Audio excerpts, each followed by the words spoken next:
बिस्मिल्लाहिर्रहमानिर्रहीम। अस्सलाम वालेकुम। वेलकम टू शरीस मॉम किचन। कैसे हैं आप सब? उम्मीद करती हूँ आप लोग ठीक होंगे, अपने घरों में आबाद होंगे। तो आज मैं आपके लिए ज़बरदस्त किस्म के कबाब की रेसिपी लेके आई हूँ। ये ना तो चिकन से बनेंगे, ना ये मटन से बनेंगे और ना ही बीफ से, लेकिन ये आलू के कबाब बनेंगे। इंतहाई मज़ेदार लो बजट रेसिपी है। जब आप बनाएंगे तो सबको पसंद आएंगे। यहाँ पर मैंने 1 टेबल स्पून सूखा धनिया और 1 टेबल स्पून मैंने इसमें डाल दिया है ज़ीरा। तो इसे ड्राई रोस्ट करना है। तो मीडियम टू लो फ्लेम पे मैं इसे 1 मिनट के लिए ड्राई रोस्ट कर रही हूँ। तो आप इस स्टेज पे इस पर अनारदाना भी 1 टेबल स्पून डाल सकते हैं, लेकिन हमारे घर में सबके गले ख़राब है, बुखार, फीवर, तो मैं यहाँ पे नहीं डाल रही हूँ।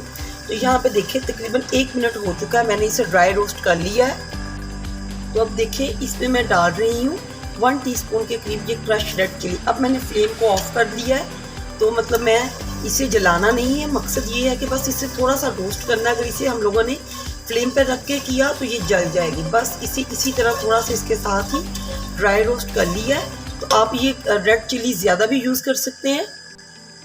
तो अब मैं इसे इस तरह से एक प्लेट में निकाल लूँगी और इसे बस मैंने मोटा मोटा पीस लेना, ज़्यादा पाउडर फॉर्म में बिल्कुल भी नहीं पीसना। तो मैंने देखे चूल्हे पे चढ़ा दिए। तकरीबन 2 से 3 टेबल स्पून के करीब मैंने यहाँ पे लिया है कुकिंग ऑयल, और इस कुकिंग ऑयल को मैं अच्छे से गर्म कर लूँगी। और यहाँ पे मैंने ले लिया है 1 टेबल स्पून के करीब अदरक लहसुन का पेस्ट। आपने कबाब तो बहुत खाए होंगे, लेकिन ये फ्राई किए हुए मसालों के साथ जो हम आलू के कबाब बनाएंगे बहुत टेस्टी बनते हैं। तो इसे मैंने मीडियम टू हाई फ्लेम पे इसे अच्छे से इस तरह से फ्राई कर लेंगे। और यहाँ पे मैंने 1 मिनट अदरक लहसुन को फ्राई कर लिया। तो मैं 1 किलो आलू के कबाब बना रही हूँ। तो मैंने इसमें एक जो बड़ा अनियन इसे रफली चॉप कर लिया है। इसे हम लोग इसमें फ्राई करेंगे, लेकिन इसे कलर नहीं देना। इसे हाई फ्लेम पे जस्ट 1 मिनट के लिए फ्राई करना है। अगर आप मेरे चैनल पर नए हैं तो प्लीज़ शरीस मॉम किचन को सब्सक्राइब करें, वीडियोस को फैमिली फ्रेंड में शेयर करें। तो यहाँ पे मैंने इस अनियन का कलर चेंज नहीं करना है, बस थोड़ा सा इसे पिंकिश टोन में जैसे ही आ जाता है। मैंने यहाँ पे देखिए 1 किलो के करीब मैंने आलू लिए थे, जिसे मैंने क्यूब की शक्ल में कट कर लिया है, धो लिया था मैंने अच्छे से। और इसे बस यहाँ पे अपनी मर्ज़ी से कोई भी शेप दे के आप कटिंग कर सकते हैं। तो देखिए यहाँ पे जस्ट 1 से 2 मिनट मैंने इन आलूओं को इसमें फ्राई करना है, कलर इतना ज़्यादा नहीं देना है। और तकरीबन मैंने 1 से 2 मिनट इन आलूओं को इसमें फ्राई कर लिया है। और आप इसमें तकरीबन 2 गिलास के करीब पानी डाल देंगे। आप इतना पानी डाल दें जिससे ये आलू जो है वो अच्छे से गल जाए। और अब मैं इसमें ऐड कर दूंगी नमक। इसमें बहुत ज़्यादा मसाले नहीं जाएंगे। तकरीबन मैं 1 टेबल स्पून के करीब इसमें नमक डाल रही हूँ। आप अपने हिसाब से कम या ज़्यादा कर सकते हैं। और ½ टी स्पून के करीब इसमें जाएगी हल्दी। और इसे अब मिक्स कर लेते हैं।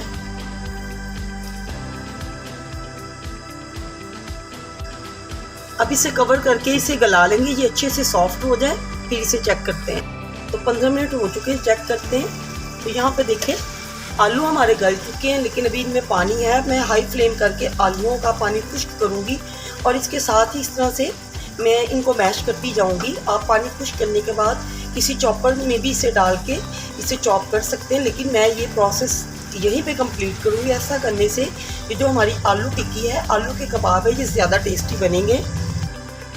तो यहाँ पे देखिए सारा पानी खुश्क हो चुका है और मैंने इसी स्पैचुला या इस चम्मच की मदद से इस तरह से आलूओं को मैश कर लिया है, ऑफ कर दिया। और देखिए इस तरह से मैंने बहुत अच्छा सा मिक्सचर बना लिया है। अब मैंने एक लिया है अनियन, जिसे मैंने बारीक चॉप कर लिया है। 2 मैंने हरी मिर्चें ली थी, उसे भी मैंने बारीक चॉप कर लिया है।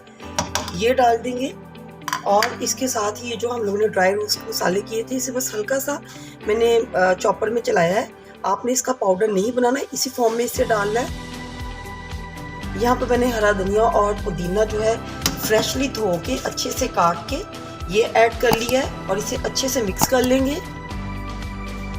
तो इसे मैं ठंडा करके कबाब बनाऊंगी। आप इस तरह से भी कर सकते हैं, इस स्टेज पे इसे तैयार करके रख सकते हैं। जब आपको कबाब चाहिए जस्ट 1-2 दिन के अंदर ही आप इस कबाब को शेप दे के तो फ्राई कर सकते हैं। तो चलिए अब इसकी शेप बनाते हैं। यहाँ पे देखिए हम लोग टिक्की को किस तरह से बना सकते हैं। ये मैंने हाथों पे कुकिंग ऑयल लगा लिया। आप पानी भी ले सकते हैं।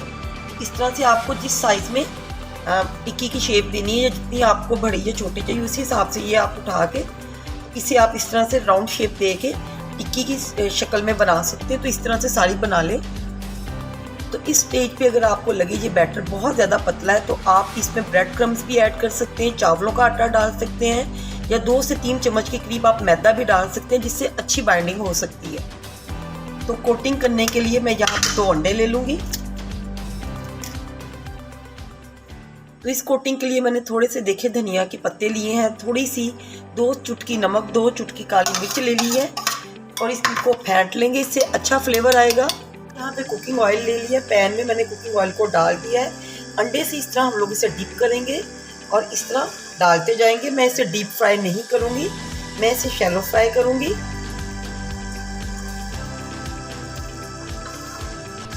यहाँ पे मैंने सारे कबाब इसमें डाल दिए हैं, फ्लेम को मीडियम टू लो रखा हुआ है और इसे 2 से 3 मिनट के बाद फ्लिप करेंगे। तो यहाँ पे इसकी साइड को टर्न कर देंगे, प्यारा सा कलर आ रहा है। तो ये देखिए दोनों साइडों से ये लाल हो चुकी है। इसे हम लोग इस तरह से 1 बाय 1 करके निकाल लेंगे। माशाल्लाह से बहुत प्यारा गोल्डन सा कलर आ चुका है इन पे। ये देखिए अब मैं आपको इसकी फाइनल लुक दिखाती हूँ। तो माशाल्लाह से ये देखिए फाइनल लुक हमारे आलू की टिक्की कबाब की। बहुत टेस्टी बनते हैं, बजट फ्रेंडली रेसिपी है। हर घर में आलू मौजूद होता है, ना तो हम चिकन से बनाएंगे, ना हम इसे मटन से बनाएंगे, ना हम इसे बनाएंगे बीफ से। जस्ट मैंने इसे आलू के साथ बनाया है। बहुत यमी बन के तैयार होते हैं। शरीस मॉम किचन को आपने सब्सक्राइब करना है, मेरी वीडियोज़ को शेयर करना है। मिलती हूँ नेक्स्ट वीडियो नई रेसिपी के साथ। अल्लाह हाफिज़।